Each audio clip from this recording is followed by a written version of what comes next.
Kung ngayon natin mamang ulat na ito tungkol sa gimmick ni Martin Romualdez na buksan daw ang BICAM at monitor natin. Sige nga, tunghayan natin at magkokomentaryo kami ni Ma'am Lorraine Engel dito.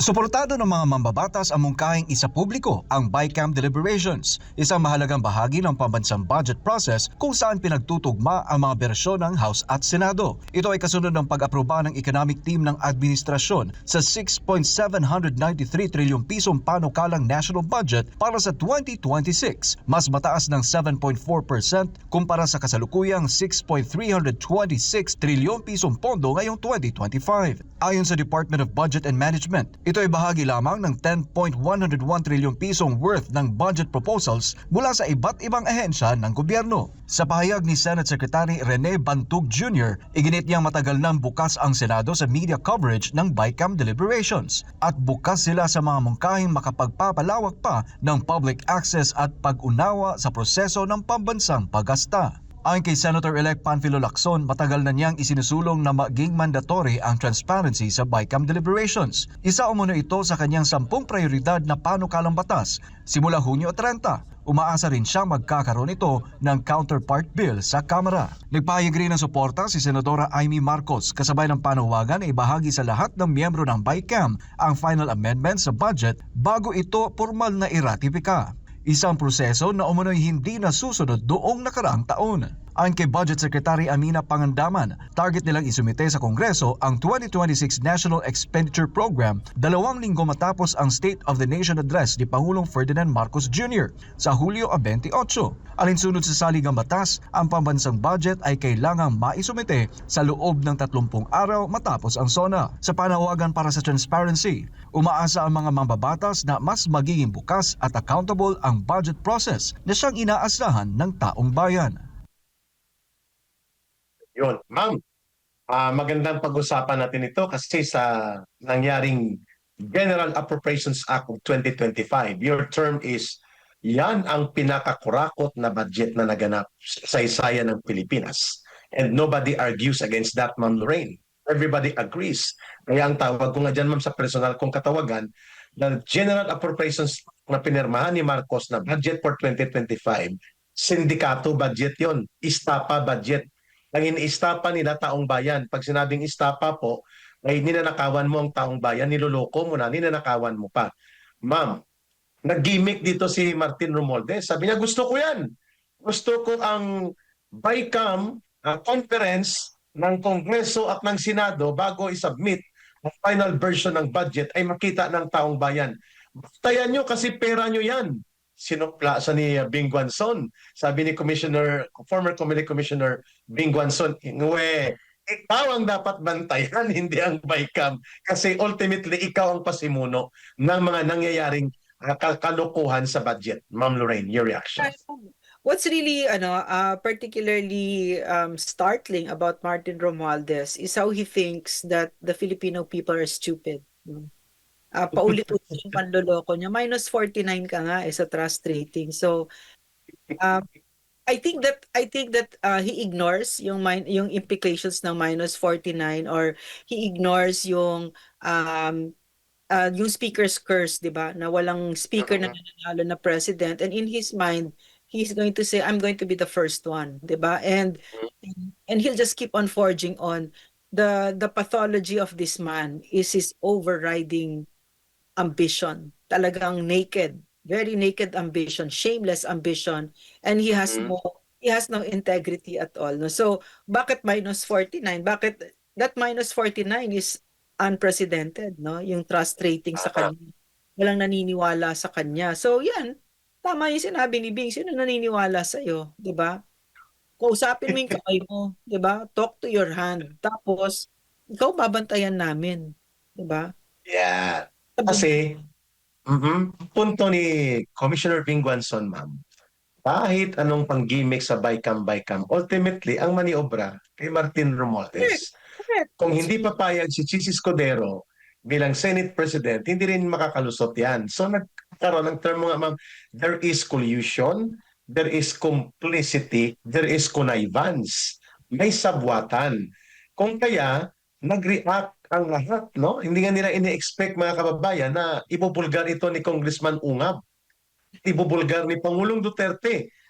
Natatalas talaga ni Rodrigo Duterte. Akala lang nila hindi siya kasi showy na parang ako ang pinakamagaling na abogado. But he was the first to point out you cannot pass a budget like a blank check because the budget must be specific, it must have items, it must have expenditure design or program, and it cannot be a blank check na pipirmahan mo, bahala na kung anong ilagay mong amount. It was Rodrigo Duterte who pointed out sharply. Ang unang reaksyon ni Lucas Bersamina, ang executive secretary ni Bongbong Marcos, na wow, Duterte is the factory mill of fake news. Tapos pangalawa, si Bongbong sumunod. News yan. Ano ko pinirmahan ng blankong budget? Eh yun pala ma'am, totoong may blanco. 241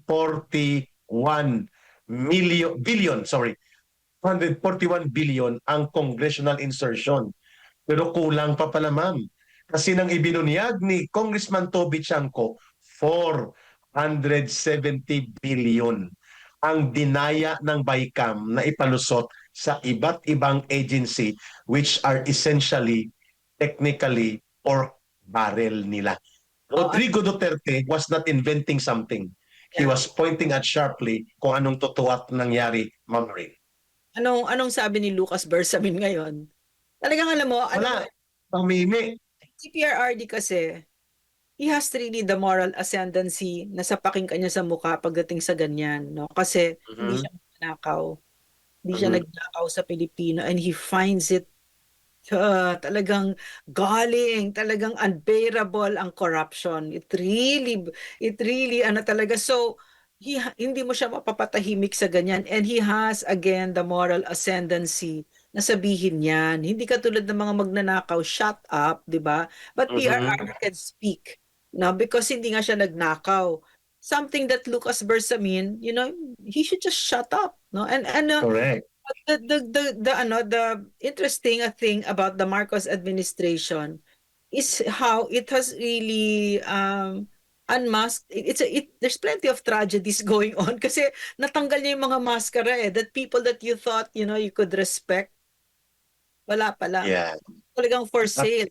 So Yeah. yun yung kagandahan, yun yung strength ni PRRD, no, yung moral ascendancy. Ascendancy niya. And ma'am, speaking of moral ascendancy and recognition of what a Duterte leadership is, malayong-malayo naman si Lucas Bersamin na naging Supreme Court Chief Justice, na kasama niya rin ito si outgoing and soon to retire Ombudsman Justice Martirez. Sinabi ni Justice Martirez, yes, I am an appointee of Duterte, but never in a single instance did Digong attempt na ako ay kausapin sa isang kaso, anumang kaso, tanungin ako sa kaso o impluwensyahan ako. And I respect that kind of character of a person na kahit o in-appoint niya bilang Associate Justice sa Supreme Court, naging ombudsman ako, never siyang nagtanong, nakialam o nagparamdam na may interest siya sa anumang kaso. And that is what you call, Ma'am Lorraine, integrity and moral ascendancy. Yes, Eric, and Ombudsman Martirez also said, not even Bongo, not even the Vice President, di ba? So that's the kind of leader PRRD talaga is, no? That we all aligned with him. That's why it's horrifying what we're seeing right now, this lack of integrity, this corruption, mga sinungaling sa Pilipino is just a freak show. It's a freak show talaga, parang nakakangilabot, no, na ginagawa niya. And that's why, alam mo si PRRD, no, ang sinabi pa nga ni Ombudsman Martirez, not only did he not talk to Martirez about a case or ask a favor, he did not talk to him at all. Just to say, just do your job. Just do your job. So, ganun din talaga kahit sa amin, just do your job. Two things, wag magnakaw sa Pilipino and serve the Filipino people well. Ganun yung leadership ni PRRD, and this explains, looking back, this explains the adoration the love of the Filipino people on a global scale never before seen. Phenomenal, 'di ba? Kasi Yeah. talagang deserving siya, no? Dutertismo. Yeah. Kaya nga I'm really sad that a man of integrity is leaving the ombudsman, no? Talagang halige, no, na talagang may prinsipyo, may dangal at talagang a man of the law and erudition. Galing-galing, no? Kung si Pangulong Duterte pa rin ang presidente, Ma'am Lorraine, hindi po mangyayari itong nakakaduda at nakakagalit na desisyon ng Court of Appeals na bigyan mo ng billion of valuation at pababayarin ng gobyerno sa Hacienda Luisita sa isang land reform program na ang benepisyaryo, mga magbubukid at mga manggagawang bukid sa Central Luzon sa Hacienda Luisita, tapos sisingilin ng gobyerno ng bilyon-bilyon. Hindi mangyayari yan, ma'am, kay Pangulong Duterte. Talagang dyan, makikialam siya. Sasabihan niya talaga dyan ang mga hukom na yan, baguhin nyo yan at huwag nyong gamitin ang inyong pagkahukom na pagkakitaan ang gobyernong ito sa programang ang benepisyaryo at nakinabang mga magbubukid ang tinatawag na hampas lupa na pinagkaitan ng lupa ng Hacienda Luisita, and yet pababayaran nyo sa gobyerno ang programang yan. Nakakagalit yan, Ma'am Lorraine, kasi sa panahon Eric, ni Chris paki-clarify. Corona, yeah, go ahead, Ma'am. Paki-clarify, kanino mapupunta yung pera? Sa pamilya ko. Sa bangko. Yeah, sa Yes. bangko. So, nakinabang na sila sa lupa sa mahigit 100 taon, hindi nila lupa yan, ginamit na nila, pinakinabangan na nila, na ngayon ibinigay na. Kaya nga pina-impeach si Corona nila Noynoy Aquino at ng mga Kuhangko at ng mga Aquino sapagkat sa Hacienda Luisita, pinayagan niyang i-distribute ang mga 4,500 hectares ng lupa mula sa 33,000 hectares na kinamkam ng mga pamilya Kuhangko Aquino.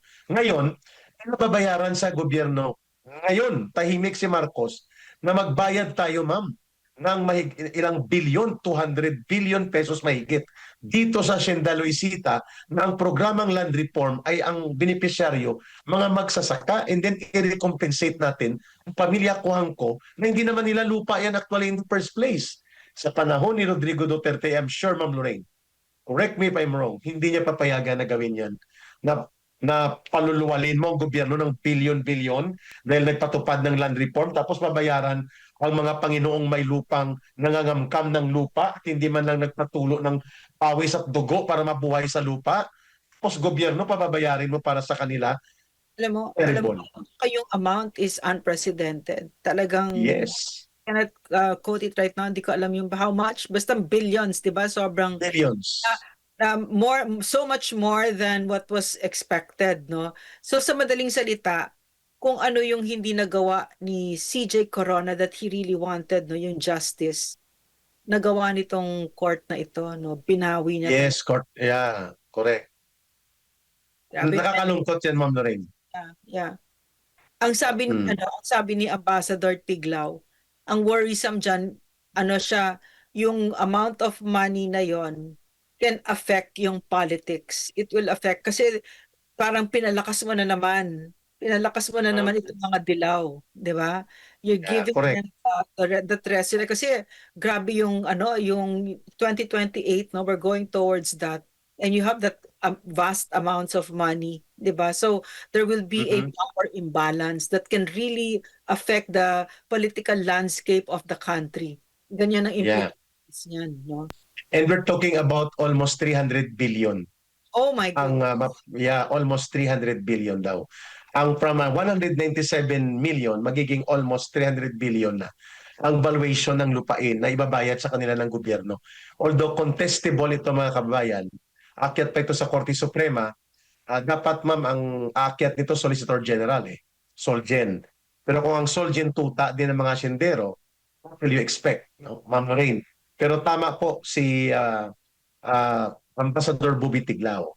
This is another empowerment ng mga landed families, na mga oligarko at mga sindero na sila po ay maghari-harian sa ating bansa. Nagkita naman natin, wala na po yung dating Marcos Aquino.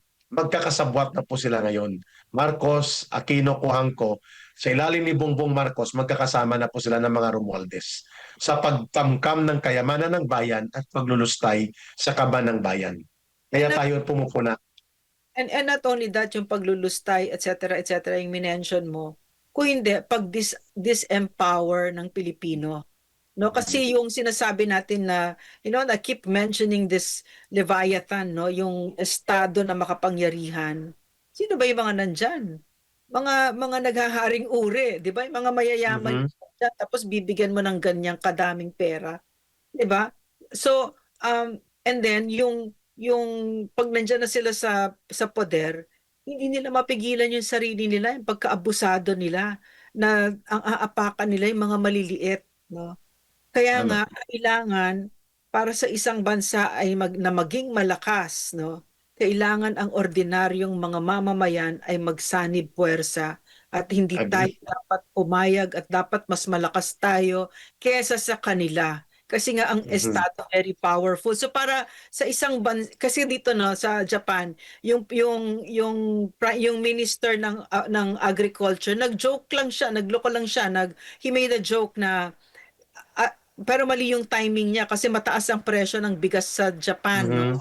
Tapos biglang nag-joke siya na, ako nga, di naman ako bumibili ng bigas dahil binibigyan ako ng regalo na bigas. The next day, he lost his job. Nag-resign siya. Mhm. Nag-resign siya. Kasi nagkalit ang tao. Napaka-insensitive ng sinabi mo. So, sa madaling salita, meron silang standards, no? Meron silang powerful ang tao dito na narendahan niya yung mga naghaharing uri na nasa gobyerno na makapangyarihan na pwede kang babuyin. Naramdaman namin nila Eric ng KOJC ang pambababoy ng gobyernong ito. Ang Yung nasa SMNI. KOJC, yeah, yung bigat ng kamay na detain kami. Ngayon, mag-protect namin ang sarili namin, pamilya namin sa isang estadong abusado. No, hindi Yeah. tayo, kung gusto ninyong tuloy-tuloy ang Pilipinas na ganito, hindi tayo lalaban pero ayaw natin, 'di ba? So kailangan magsanib puwersa tayo dito. I agree. And gobyernong may malasakit, hindi lamang sa salita, kundi ginagawa. Yan po ang kaibahan sa panahon. Kaya ako, sabi ko ma'am, ulit-ulitin ko ito. I am an advocate of Dutertismo. Yeah. Because Dutertismo is beyond Rodrigo Duterte and Sara Duterte and the Duterte family. It's a brand na nakapattern kay Pangulong Duterte, yes. But it evolved to become an ideological perspective and governance platform ng gobyerno pala under Dutertismo ay ito siya. Ipinakita ni Pangulong Duterte, gobyernong may malasakit, marunong magdamdam ng nararamdaman ng kanyang mamamayan at siya po ay handang tumaya para sa kanyang mamamayan laban sa kriminalidad, korupsyon, sindikato, drug lords, kurakot, abusado, at lahat ng kriminal, pati terorista. Handa niyang ipagtanggol ang kanyang mamamayan. Pangalawa, isinusulong niya ang agenda ng kanyang mamamayan. Kapag ito ay naalipusta at pinagsasamantalahan ng oligarko, mga gahaman at bulok na politikong nagsasanib puwersa, gobyerno ang nasa gitna. Because sabi mo, Ma'am Lorraine, the people will only have the government on their side dahil wala naman silang kapangyarihan sa ekonomiya maliban sa gobyernong tagapagtanggol nila na dapat yan ang papel ng gobyerno, the arbiter of the people, arbiter for the people.